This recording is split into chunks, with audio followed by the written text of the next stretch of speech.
Hello. Ooh,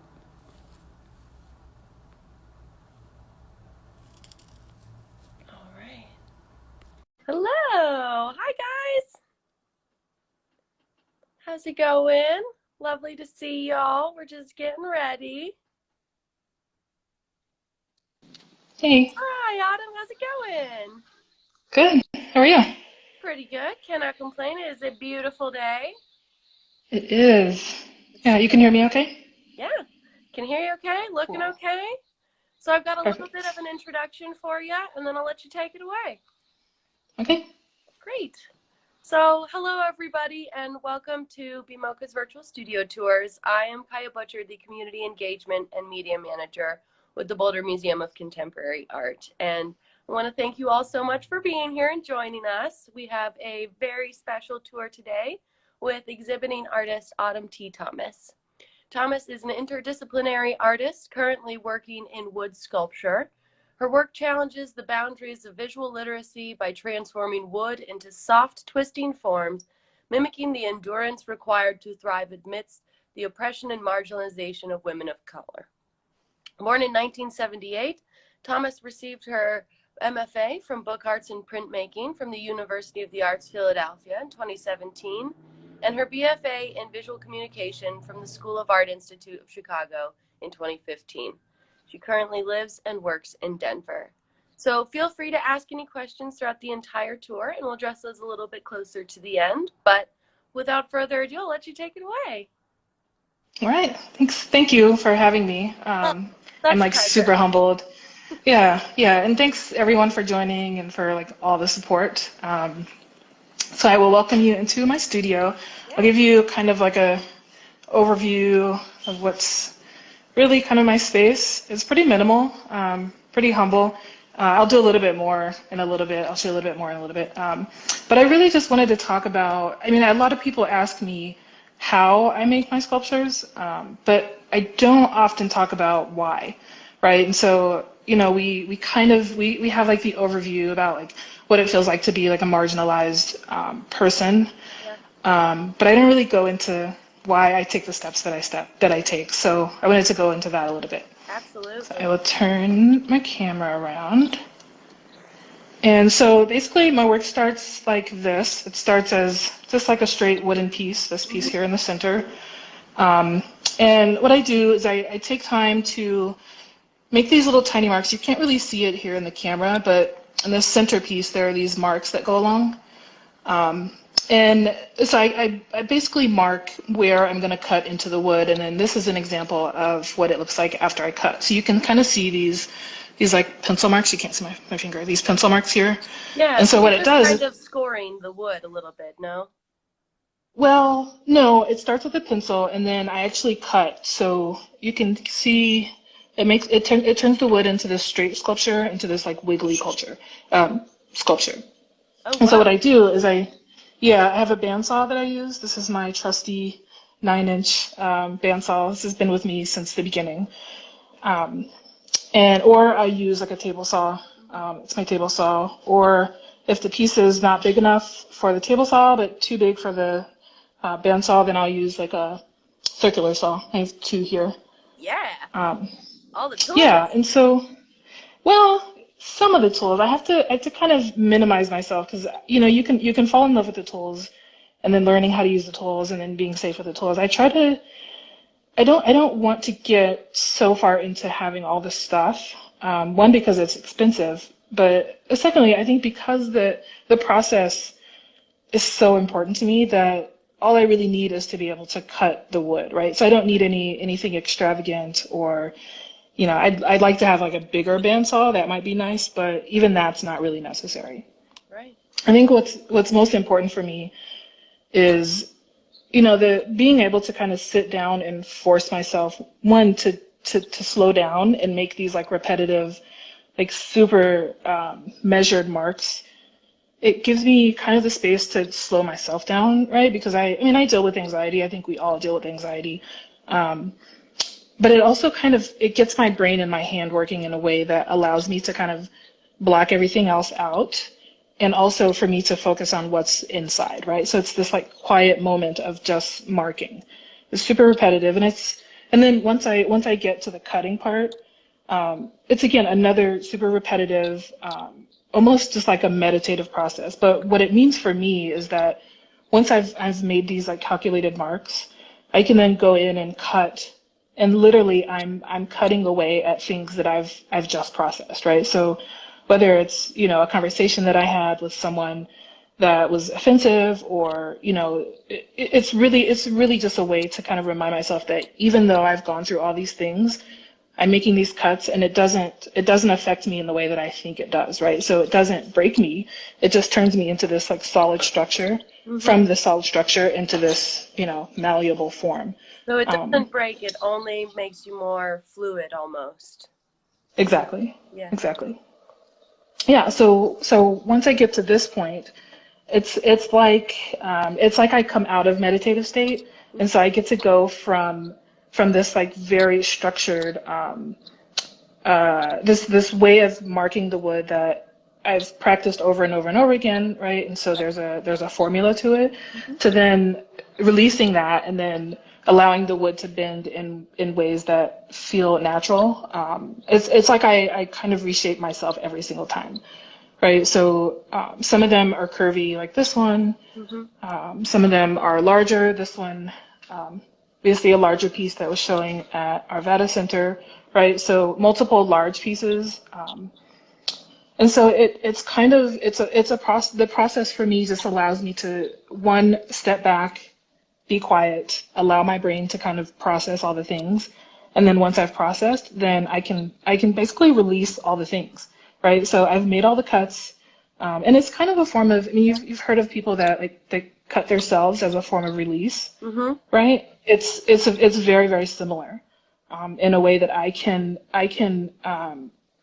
kind of damage the structure of what's happening, right? This wood is a structure, and we think it's something that, should be hard and, support things, but it can be changed. And I think the overarching point of my work is to like bring to light that it's like a visual literacy, right? So Mm-hmm. we see what the structure is, and this like institution of what we see in people. But if you allow people to change and grow and be this, then we can also enjoy people for what they are, not for what we expect them to be.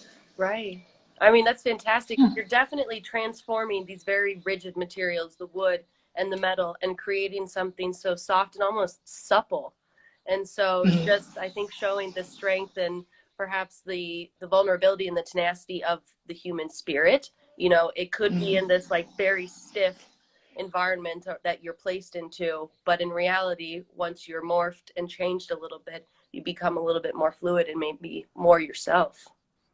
Right. Yeah. And it's interesting. I mean, I talk about vulnerability, and I think about it more than I talk about it, right? Because for me, I feel like I'm being incredibly vulnerable, right? Like every piece that I make Yeah. it's a self-portrait. And so I'm giving you all the details. The difference is that you don't know that you have all these details, right? Because it appears as this like abstract structure. Mm-hmm. And so, and I appreciate you saying they're beautiful. And yeah, I like that people enjoy them. Like that's awesome. I don't dislike them, but for me, it's like I'm looking at instances of myself, Right. right? And so the vulnerability then, and I have to force myself to kind of talk more about it, because while I'm here vulnerable right in front of you, you have no idea. And so there's this kind of like interesting play between people walking up and saying, "Oh my God, how did you do this?" I'm like, "I couldn't even tell you." You know what I mean? Like inside, I'm just like, "You have no idea." Right. But what I did was I cut the wood, and then I filled it with resin, and I sanded a bunch, and you know what I mean? And So there's the there's, technical bit, there's, but there's so much more to the story. And right. so one of my Mm-hmm. questions is, when you're looking at certain works that you've already created, do you see certain stories or certain memories within those works? And do they represent certain times in your life or a certain moment or a certain conversation? Absolutely. Every single piece. Every single piece. I mean, there are works that are at BMoCA right now. Extremely hard time, as we all know. I mean, 2020 was so hard, but leading up to 2020, I was also going through another tumultuous time. And so that led into COVID and George Floyd and everyone kind of being aware of everyone else's pain. And so that was a moment where it felt like I don't know, I don't want to say that my pain was different, but it was visible, which is harder, right? Like it's harder. And so, yeah, Showing every single vulnerability piece. and being, weakened almost and just letting people see Hmm. that, that's a scary place to be. So, It you're is, being yeah. incredibly brave sharing with people, even, in your own kind of way, all of these difficulties and these things that you're going through, and you're just giving it to somebody else. And it's kind of up to them to see some of that vulnerability. Yeah, I mean, I appreciate you saying that. And I think you're absolutely right. I think it's up to them to see it, but I also think it's up to people to ask for it, right? Because oftentimes we're so inundated with information where we just want to look at it and we want to get it right away. And Mm-hmm. if we don't get it within, what is it, like 7 seconds, like 4 7 to 20 seconds, seconds, which they is our say. four You can seconds, it's look lower how long now. people look at a piece of art, which is, Yeah. And I feel like, if I spend months, like Lift Every Voice, I spent a year on it. I do kind of feel like if you want more information, you do have to ask for it, and it's hard work, but I can't give it away for free, right? I can show right. the work, and I can do everything to put what I have into the work, and then show it and get it there. But now the viewer has to also show up, and they have to give some of themselves in order to get the whole experience. And if that's not the case, and you get 4 seconds, that's awesome. Like, you know what I mean? Like, you can walk away with 4 seconds, or you can walk away with 10 minutes. Right. So And you're that's kind up of to you. asking That's up to you, the people vibe. to meet you where you are as the artist. Yeah. And just be willing to kind of travel with me. You can Yeah. be wherever you are on the path, but if you're not willing to say, hey, where are you in this? Mm-hmm. Then you won't get an answer. And that's Yeah. like, I can't do that. I can't make someone want to travel that path, right? Right. So, and that goes for all of us. I It just does. like all I can do is make work and say I can try to say what I think, especially people who look like me and who are trying to push past like what it means to have mental health or self-care or say things that say to other people, look at me and see me for what I am, not for what you think I am. Like, that's the point. But if the receiver is not in a receiving state, then what can I do? But this is a So, very good question. So, just the generic question, what do you hope that the viewer takes away when they engage with your art? I think what I want them to take away is that when you look at something that you expect to be what you see, realize that it doesn't have to be that, right? And so, and this is a lifelong fight, but if it can be wood, it can be people. And I feel like it's my role in activism, and there are thousands of roles, right? My role is to essentially like trick the viewer into seeing one thing and then realizing, oh wait, that's not what it is, Yeah. right? And so at some point we start to undermine our biases, and it's on a subconscious level, right? So if you see, I'll turn around one more time. If Yeah. you see the straight piece of wood and you've never expected to see it this way, Mm-hmm. then maybe at some point in your life, like that will filter into your psyche, and you'll see the person that you've been neglecting or being like extremely rude to for absolutely no reason, and you'll realize, like, I'm actually wrong. And this person is beyond their skin color. That's the point. Just almost turning people's perceptions on their heads a little bit. Questioning Exactly. what you see isn't necessarily what's there. Exactly. Yeah. Yeah. That's Yeah. super. There's a concept called inattentional bias. Yeah. Um, that's really what my work is about. And I'm doing it this way. I hope to find at some point. I hope to get a little bit deeper. But yeah, that's my life's work. So. Yeah. I mean, it's amazing, and also I should know that there's so much more depth and so much more layered meaning to each of these works, because it is something that you're pouring, it's an object that you're pouring your emotions into, you're pouring your own self into. And so when you're looking at your work, you have to look that it's a reflection of an entire life, and that's a heavy weight to carry around as a viewer, but something that's worthwhile to carry around, because I feel like it gives you a reflection of humanity at some level.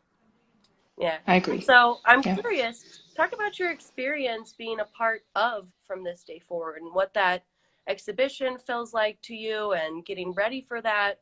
Talk about that experience. Oh, you would ask. Yeah, that was the beginning. And when Tia actually invited me to be a part of that, I was ending a residency at Platform, Mm-hmm. which is an amazing. It was an amazing exhibit and residency. But it was so hard to be vulnerable at the time where we were really kind of figuring out what COVID looked like. Yeah. And, graciously, Platform allowed me to continue to do the residency. Like, I needed that as something to do, right? So I just come off of that and was switching studio spaces. And so I needed to figure out where I was going to make this work. So there was a little bit of stress in that. And we all know, money is a thing. And I had a job. And so I was excited about it. I had done a smaller mock-up, and she saw the mock-up for the main piece, Lift Every Voice. And so, I don't know, I was excited, but I also was just like, okay, well, I have to figure out how to make this. Like, I have to figure out how am I going to make this, The right? blocking and tackling is So, always so hard. oh my God, yeah. So, um, so it was a bunch of negotiating. I finally got the space, and I love my space. I'm at Bit Factory Gallery Studios, and so on top of trying to figure out like the mechanics of how to make the thing, I was angry. Like I was angry, and everyone was kind of like wanting to share the anger, and more of the world wanted to be angry. So I was like super angry, and I didn't really have a way to just like sit down and make myself be quiet. And so I kind of just pushed, and I got to a point where we were really I was almost done with the piece. I was about 3/4 of the way done, and I told Tia like I wanted to quit. Like I totally wanted to quit because it was just there's an amount of I think you know self-preservation that it takes more energy depending on what you're going through, right? And so all of my energy was really focused on trying to be okay. And I had to make this piece, and I felt like I wanted to do right by all the people that didn't have the chance that I was given right now. So I wanted to quit. It was so hard, but I'm glad I didn't. But that's what I was going through, and so Yeah. I think now having come to the other side of it, like I'm really proud. I'm so proud of the work that I'm sure everyone in the show felt similar feelings. Like we all kind of had conversations. But I'm just really proud to have gone through that, and also appreciative for having that opportunity because I can see, I was able to see in myself that I can continue to thrive even though I'm hurting, and even though we're all hurting, like we shared that hurt together, right? And then to be able to also come together at the reception, and that was actually the first reception that we had in person. So to be able to see people and like commiserate with each other, and I'm gonna tear up right now. It was amazing, like so hard but so fulfilling. Well, we are so, Yeah, so unbelievably grateful for every work that's in the show. And thank you for, pushing thank you. through and putting the works in, because they add just this incredible, they add this incredible nature to the entire exhibition. And, when I'm walking around the museum, you can hear the chimes consistently throughout Hey, the day when people are running their hands along them. But knowing also a little bit about what that noise is representing, it gives you this sense of respect and almost this sense of gravity of what you're walking through and what the exhibition actually means. So yeah, speaking of the Wind Chime Lift Every Voice, can you talk a little bit about that piece as well? yeah, I can. Oh gosh, it's still. I mean, it's heavy for me too, right? It's There are people that I. It is, because you hear the noise and it echoes in your mind, and then you start to think about all of the voices that those noises are representing, those little chimes are representing, and it makes you like you have the goosebumps. You feel it, and you every time you hear it. And so I think the power of the art is just very prevalent. I love it. Thank you. Thank you. Yeah, each piece, each wooden piece is engraved with someone's name who was essentially killed by a police officer or multiple police officers. And the hardest part for me was really deciding whose name to include and whose not to. And I still feel I don't feel amazing about that because I feel like everyone's name should be on there. Like it feels like multiple people that didn't get included. Like it's almost like I hear these names in my head saying, "Hey, what about me and what about us?" Maybe that's not the case, right? Maybe that's my own guilt. But I do feel like there have been times in my life where my name could be on that, right? So that could have been one of my names, and it's just like I want to give them voices to live in our world, right? And allow them now as ancestors to kind of sing with us and to help us get through. And it helps me to get through knowing that at least I'm honoring them in some kind of way. I wanted it to feel heavy. I mean, it's a pretty big piece. It's like two 6-foot pieces that are kind of glued together, but Yeah. I wanted it to feel heavy, but I also wanted it to be, I don't know, weightless in a way. Mm-hmm. Yeah, I still like I kind of feel like I need to be there. I need to go and just sit with it, with just me and lift every voice, all the names, and just be there in silence, right? Because I haven't really had that opportunity. But I hope that every time someone rings the chimes that I don't know, maybe the sounds reach them and they reach someone who's lost someone. To kind of take away the I don't want to say take away the sadness, but take away the heaviness, Mm-hmm. right? Because I don't want us to all continue to be. We can be angry, like 100%, right? But if we don't move forward and kind of like lighten ourselves up, then we live in that heaviness and that weight, and Right. then we don't get a chance to move forward, but to feel good, right? And To I like we get to feel good. Yes, and it's And deserved. It's a right, you yeah, know. I think you can be yeah, angry and you can have this sadness, but you can also be uplifted and you can also be positive. I think they're not they're not synonymous or they're synonymous, you know. You can they're be synonymous. all of these different emotions at once, but I think the way that you created something that is uplifting and so warm and almost cheery from such a heaviness and such a dark space that we were in 2020. It just is a testament to the complexity of emotion, but also the complexity of your work itself. Thank you, Yeah. thank you. And us as a people, we can be angry, but I think that we can also be other things while we're being angry, right? So that's the point. Yeah. I mean, it's so wonderful. It's a Thank you. beautiful piece. I highly recommend that if you get a chance to visit BMoCA, the way it fits in with the space, the spatial awareness of it, the sounds, it's just this incredible, incredible piece. And so please go check it out. And so I'm curious as well, you had talked about emotions and how you're infusing those into some of your sculptural work. When you're creating certain pieces, do you see different forms emerge from different emotions that you're pouring into the work? I do. Yeah. I can give you an example. My headpiece is gonna fall out. I can give you an example. So this one that's here. Uh, get a full view, and it actually moves, so I'll just like quickly plug it in. This is a feeling or an emotion that, sorry, it's a little bit loud, but Oh, it's so great. yeah, it's got this is like a Arduino board, and then it's connected to a motor here, and so I'll let it play a little bit. And how much time do we have left? Yeah. We got about 6 minutes, but you're fine. Okay, You're doing great. okay. So then I will stop it.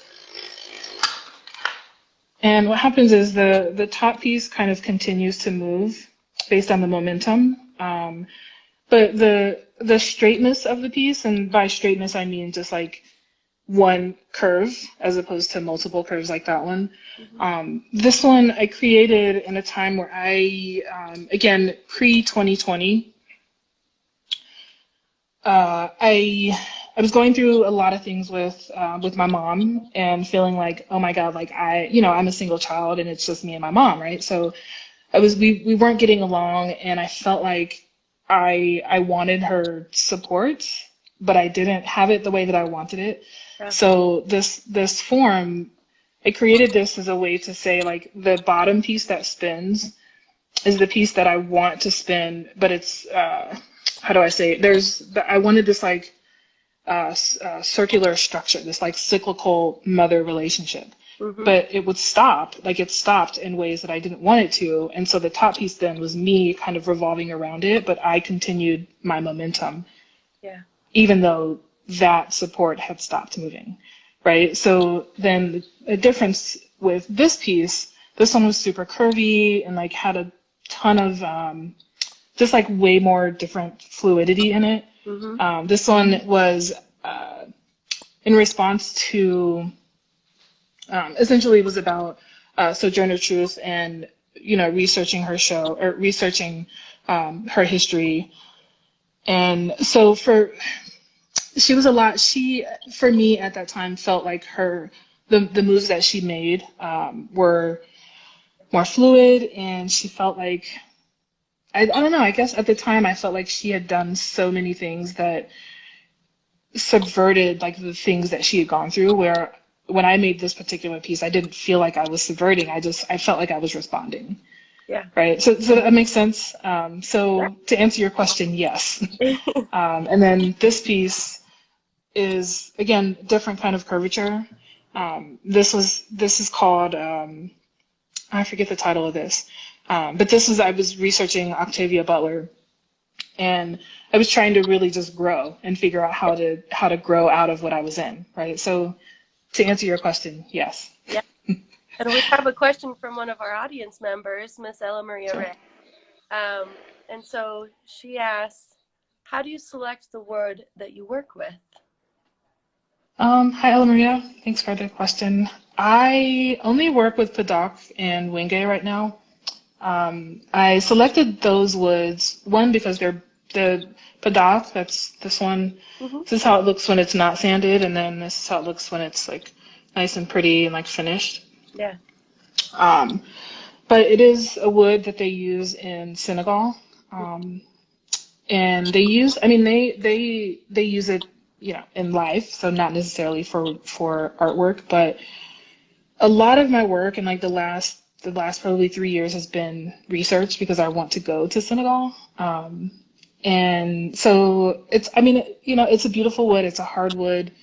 It responds really to the way that I feel about myself. Yeah.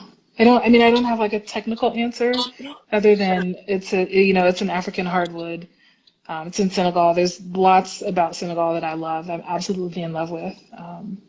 Well, talk to me a little Yeah. bit about Senegal and your research and what's the interest? Talk to us a little bit about that. Um, well, the goal is to honestly, I'm researching for a Fulbright, so Perfect. all this Excellent. is going into like what is yeah, and so once I think the world opens back up and like Fulbright is makes sense again. I'm working with the wood to figure out how it responds and what it does, so then I can go there and like be with it in its natural habitat, if you will, right? So that I can see what other people do with it. So then maybe we can have a conversation, even whether it's about like how are they as woodworkers in another country, right? In a country in which my ancestors are from, right? And then how can I contribute to their conversation, and how do they contribute to my conversation?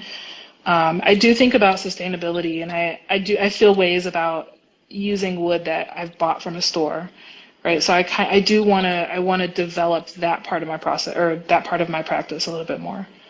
Yeah. Oh my gosh, Yeah. that would be so wonderful. I am so excited Yeah. for you. Ah, Thank you. and you'll definitely get the full heart of heart. So I've got one final question for you, which is one of my favorite questions, and that's what's next? Yeah.